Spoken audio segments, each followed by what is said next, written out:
108 माले को उनका time fix है कि हमें भगवान को जल्दी प्राप्त करना है और जल्दी-जल्दी। इतने टाइम में इतने माला जाप कंप्लीट करना है। अब व्यक्ति को पता ही नहीं कि बाहर की दुनिया में भाग तो सकते हो, जल्दी-जल्दी कर लो तो मिल जाएगा। अंदर की दुनिया में आप दौड़ करके थोड़ी ना परमात्मा को प्राप्त करोगे। भाग करके कैसे प्राप्त कर सकते हो, ये समझ ही नहीं आया। भगवान को दौड़ करके कौन प्राप्त करता है? और जबकि नोट करो, ऐसे लोग कहते हैं कि स्थिर रहो, शांत रहो, और एक्टिविटी में उनके नहीं दिख रहा है शांति।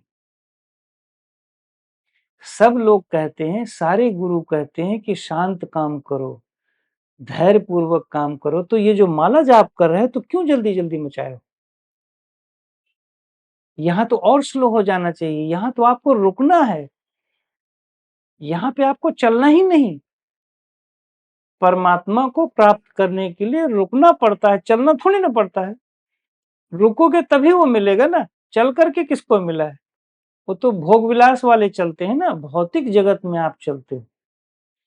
भौतिक जगत में किसी को कोई वस्तु को प्राप्त करने के लिए आपको कर्म करना पड़ता है।